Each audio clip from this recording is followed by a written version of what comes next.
অবশেষে ৮টি কুকুরছানাকে বস্তাবন্দি করে পানিতে ফেলে হত্যা মামলায় গ্রেপ্তার করা হলো অভিযুক্ত স্ত্রী নিশি রহমানকে। মঙ্গলবার দিন গত রাত ১:৩০টার দিকে ঈশ্বরদী শহরের ভাড়া বাসা থেকে তাকে গ্রেপ্তার করে পুলিশ।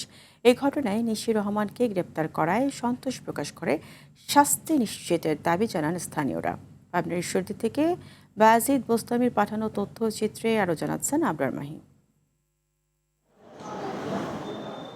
গেল ৩০ ডিসেম্বর রাতে ঈশ্বরদী উপজেলা আঙিনায় থাকা ৮টি কুকুরছানার উপর বিরক্ত হয়ে বস্তাবন্দি করে পাশের একটি পুকুরে ফেলে দেন অভিযুক্ত ক্ষুদ্র কৃষক ফাউন্ডেশনের কর্মকর্তার স্ত্রী নিশি রহমান। পরের দিন মা কুকুরের ডাক চিৎকার শুনে খোঁজাখুঁজির এক পর্যায়ে পানি থেকে উদ্ধার করা হয়।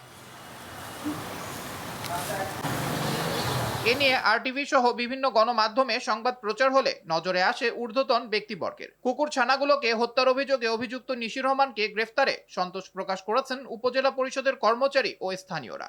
জাতি এটাই দেখতে চায়, জাতি তার বিচার দেখতে চায়, তার বিচারের দাবিতেই জাতি আশাকৃত। আসামি যখন গ্রেপ্তার হয়েছে তার তো ন্যায্য বিচার হবে, এটা আমরা ন্যায্য বিচার দাবি করে আমরা আশা করে আছি যেন একটা ন্যায্য বিচার আমরা পাই যেন। রাতেই অভিযান চালিয়ে অভিযুক্ত নারীকে গ্রেফতার করেছে পুলিশ। বিষয়টি নিয়ে আরো বিস্তারিত তদন্ত চলছে বলে জানান এই পুলিশ কর্মকর্তা। আকলিমা খাতুন উনি বাদী হয়ে এই বিষয়ে একটা মামলা করেন।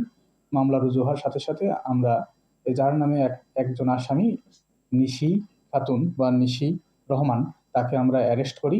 ঈশ্বরদীতে এমন নেক্কারজনক ঘটনায় অপরাধী দৃষ্টান্তমূলক শাস্তির দাবি স্থানীয় সহ সকলের। আবরার মাহি, আরটিভি।